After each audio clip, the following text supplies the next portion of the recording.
नमस्कार, मैं हूं अनुपम कुमार और आप देख रहे हैं मिरर मीडिया। हमारे खास कार्यक्रम खबरनामा में आपका स्वागत है। बढ़ते हैं आज की सुर्खियों की ओर। भूकंप के तेज झटकों से दहला अफगानिस्तान पाकिस्तान, 8 लोगों की दर्दनाक मौत।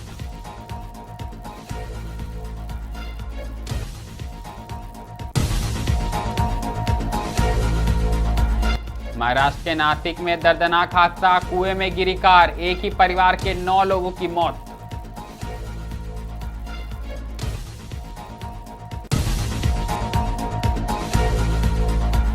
बढ़ती ईंधन कीमतों के विरोध में कांग्रेस प्रत्याशी का अनोखा प्रदर्शन, साइकिल से पहुंचे नामांकन भरने।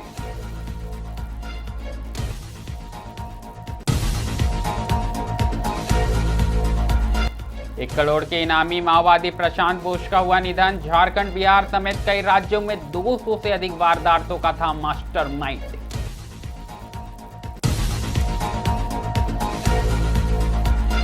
भारतीय नौसेना को मिली तीसरी परमाणु पनडुब्बी, आईएनएस अरिदमन से बढ़ी समुद्री ताकत।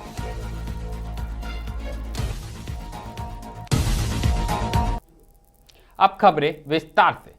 सबसे पहली खबर भूकंप से जुड़ी है। आपको बता दें कि अफगानिस्तान और पाकिस्तान के सीमावर्ती इलाकों में शुक्रवार देर रात तेज भूकंप के झटके महसूस किए गए, जिससे लोगों में दहशत फैल गई। भूकंप की तीव्रता 5.8 मापी गई, जबकि पाकिस्तान के अधिकारियों ने इसे 6.3 बताया है। इस हादसे में अब तक कम से कम 8 लोगों की मौत की पुष्टि हो गई है और कई लोग घायल बताए जा रहे हैं। भूकंप का केंद्र हिंदू कुश पर्वतमाला में स्थित था। भूकंप की गहराई 180 से 190 किलोमीटर के बीच बताई जा रही है, जिससे झटके दूर दूर तक महसूस किए गए। पाकिस्तान मौसम विभाग के अनुसार इस्लामाबाद, पेशावर, चित्राल, स्वात और संगाला समेत कई शहरों में भूकंप के झटके महसूस हुए। हालांकि पाकिस्तान में फिलहाल किसी बड़े जान माल के नुकसान की खबर नहीं आई है। अफगानिस्तान में भूकंप का ज्यादा असर देखने को मिला। काबुल प्रशासन के अनुसार हादसे में कम से कम 8 लोगों की मौत हो गई है और कई अन्य घायल हैं। राहत और बचाव कार्य जारी है। आपको बता दें कि हिंदू कुश क्षेत्र भूकंपीय दृष्टि से बेहद ही संवेदनशील माना जाता है। पिछले कुछ वर्षों से यहां आए भूकंपों में भारी जान माल का नुकसान हो चुका है, जिससे इस क्षेत्र में लगातार खतरा बरकरार है।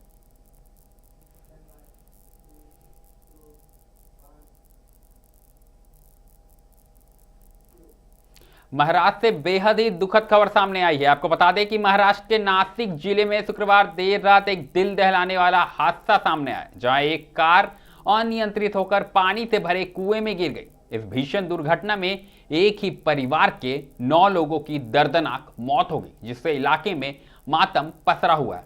यह हादसा नासिक से करीब 40 किलोमीटर दूर दीदोरी तालुका के शिवाजी नगर इलाके में रात करीब 11:30 बजे हुआ। जानकारी के अनुसार इंदौरे गांव के दरगोड़े परिवार के सदस्य एक वार्षिक कार्यक्रम में शामिल होने राजे बैंकेट हॉल पहुंचे थे। कार्यक्रम समाप्त होने के बाद सभी लोग कार में अपने घर लौट रहे थे। इसी दौरान रास्ते में अचानक ड्राइवर का संतुलन बिगड़ गया और कार सड़क किनारे स्थित गहरे में कुएं में जा गिरी। कुआं पानी से लबालब भरा हुआ के कारण हादसा और भी भयावह हो गया। घटना की सूचना मिलते ही पुलिस प्रशासन, फायर ब्रिगेड और तमाम टीमें पहुंची और लगातार राहत बचाव कार्य शुरू किया गया। पानी से भरे कुएं के कारण रेस्क्यू ऑपरेशन में काफी दिक्कतें आई।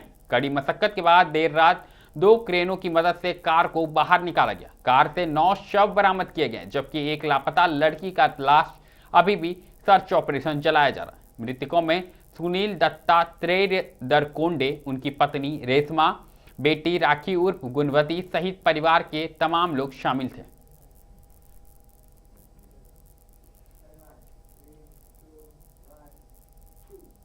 रुख पश्चिम बंगाल का करेंगे, जहां ईंधन के लगातार बढ़ती कीमतों के खिलाफ कांग्रेस प्रत्याशी ने दुर्गापुर में एक अलग अंदाज में विरोध दर्ज करा। आपको बता दें कि तीनों उम्मीदवारों ने साइकिल पर सवार होकर नामांकन दाखिल करने गए, जिससे इलाके में यह चर्चा का विषय बन गई। पांडेश्वर विधानसभा क्षेत्र से उम्मीदवार उत्तम कुमार रॉय, दुर्गापुर से देवेश चक्रवर्ती और रानीगंज से फयाज अहमद एक साथ साइकिल चलाते हुए सिटी सेंटर स्थित उपमंडल कार्यालय पहुंचे और अपना नामांकन दाखिल कराए। प्रत्याशियों ने कहा कि यह कदम आम जनता पर बढ़ते ईंधनों की कीमतों के बोझ को उजागर करने के लिए उठाया गया है। उनका मानना है कि महंगाई के कारण आम लोगों का बजट बिगड़ रहा है। और सरकार को इस पर गंभीरता से विचार करना चाहिए। साइकिल यात्रा के जरिए उन्होंने यह भी संदेश देने की कोशिश की कि यदि ईंधन की कीमतों पर नियंत्रण नहीं हुआ तो आम आदमी को रोजमर्रा की जिंदगी में कठिनाइयों का सामना करना पड़ेगा। इस अनोखे विरोध ने चुनावी माहौल में नई चर्चा छेड़ दी है।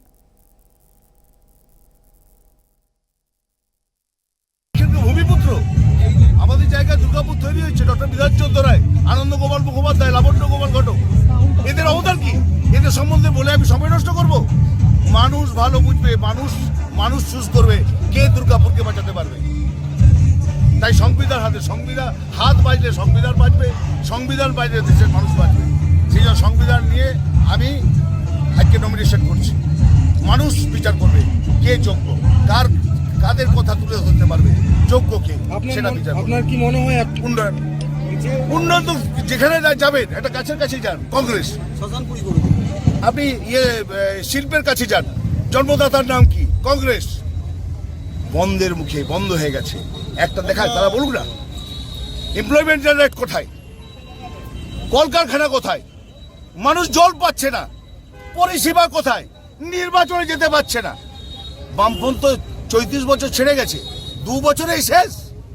তাদের দিকে আনতে হচ্ছে, ব্যবসাদার দিকে লোক নেই, দুর্গাপুরের লোক নেই, যাদের কোনো অবদান নেই, দুর্গাপুরের ইতিহাসটাই পড়েনি, তারা নির্বাচনে এসে মানুষ।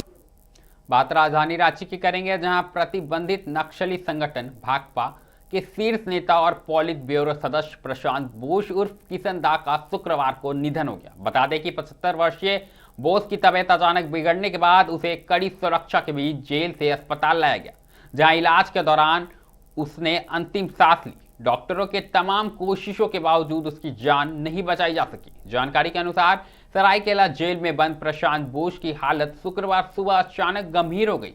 सुबह करीब 6 बजे उसे सांस लेने में दिक्कत हुई, जिसके बाद तत्काल रिम्स रेफर किया गया। अस्पताल में डॉक्टरों की विशेष टीम ने उसका इलाज शुरू किया, लेकिन हालात लगातार बिगड़ती रही। अतः सुबह करीब 10 बजे डॉक्टरों ने उसे मृत घोषित कर दिया। वहीं मामले की संवेदनशीलता को देखते हुए प्रशासन ने मजिस्ट्रेट की निगरानी में पूरी प्रक्रिया कराई। प्रशांत बोस को 12 नवंबर 2021 को सरायकेला खरसावां जिले के कांड्रा टोल ब्रिज के पास से उसकी पत्नी शीला मरांडी के साथ गिरफ्तार किया गया था। उस समय उस पर 1 करोड़ रुपए का इनाम घोषित था। सुरक्षा एजेंसियों के मुताबिक बॉस झारखंड, बिहार, पश्चिम बंगाल, ओडिशा, झारखंड, आंध्र प्रदेश और महाराष्ट्र समेत कई राज्यों में 200 से अधिक नक्सली घटनाओं का मास्टरमाइंड रहा था।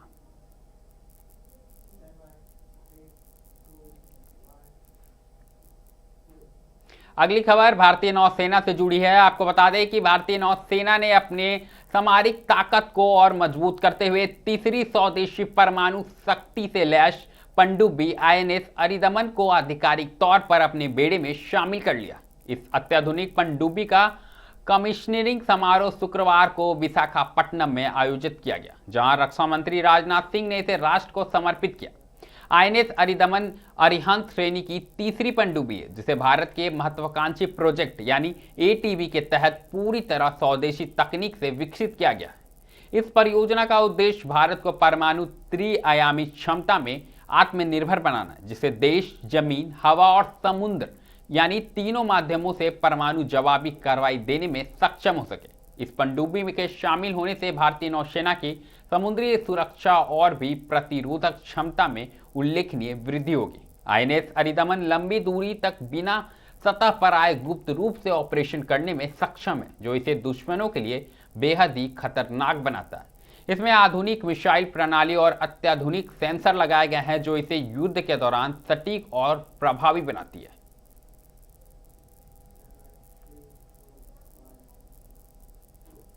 अब बात करेंगे बॉलीवुड जगत की। आपको बता दें कि बॉलीवुड अभिनेता रणबीर कपूर की बहुप्रतीक्षित फिल्म रामायण से उनका पहला लुक सामने आते ही सोशल मीडिया पर तहलका मच गया। बता दें कि फिल्म में रणबीर कपूर भगवान राम के किरदार में नजर आ रहे हैं और उनकी यह झलक तेजी से वायरल हो रही है। फैंस उनके लुक और स्क्रीन प्रेजेंस की जमकर तारीफ कर रहे हैं। इस महत्वाकांक्षी प्रोजेक्ट का निर्देशन नितेश तिवारी कर रहे हैं, जो इससे पहले दंगल जैसी सुपरहिट फिल्में दे चुके हैं। रामायण को बड़े बजट और भव्य स्तर पर तैयार किया जा रहा है, जिसे भारतीय सिनेमा की सबसे बड़ी फिल्मों में से एक माना जा रहा है। सामने आई झलक में रणबीर कपूर का लुक बेहद शांत, संयमित और दिव्य दिखाई दे रहा। उनके परिधान, कैश शैली और भाग भगिमा में भगवान राम की मर्यादा, गंभीरता को दर्शाते हुए दिख रही है। फिल्म की टीम ने इस पर किरदार को प्रामाणिक बनाने के लिए खास रिसर्च और तैयारी कर रखी है। बताया जा रहा है कि फिल्म में कई बड़े सितारे भी अहम भूमिका निभा सकते हैं। हालांकि जो निर्देशक है या टीम है, उन्होंने अभी तमाम जो एक्टर्स हैं उनके नाम रिलीज नहीं किए हैं और आधिकारिक तौर पर यह भी नहीं बताया गया है कि आखिरकार इसकी रिलीज डेट क्या है। लेकिन इसका पहला लुक आते ही फैन में उत्सुकता बढ़ गई है।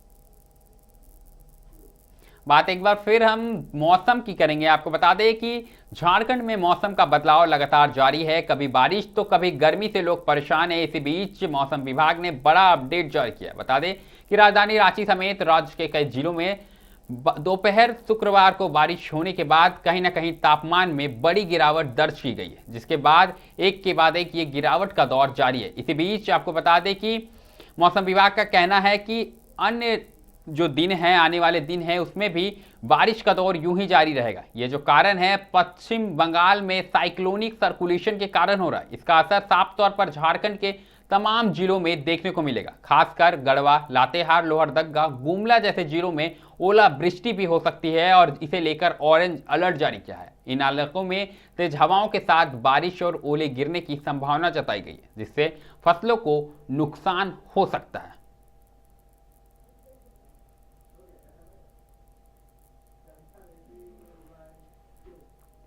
एलपीजी किल्लत से संबंधित खबर सामने आ रही है। आपको बता दें कि लगातार जहां देश भर में एलपीजी किल्लत की खबरें सामने आ रही है, इसी बीच देवघर के जिले में रसोई गैस आपूर्ति में गड़बड़ी की लगातार मिल रही शिकायतों के बाद प्रशासन ने कड़ा रुख अपनाते हुए व्यापक अभियान शुरू कर दिया है।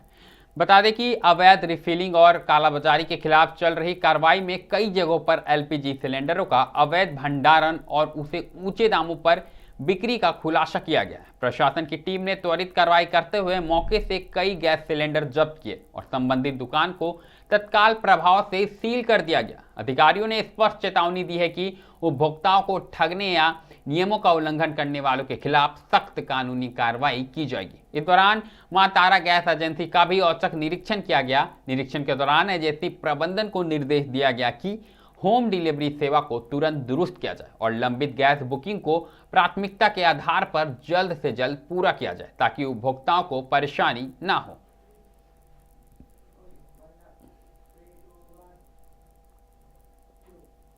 खबरनामा में अभी के लिए फिलहाल इतना ही है। ऐसी तमाम बड़ी खबरों से लगातार हम आपको अवगत कराते रहेंगे। कहीं मत जाइएगा, बने रहें मिरर मीडिया के साथ।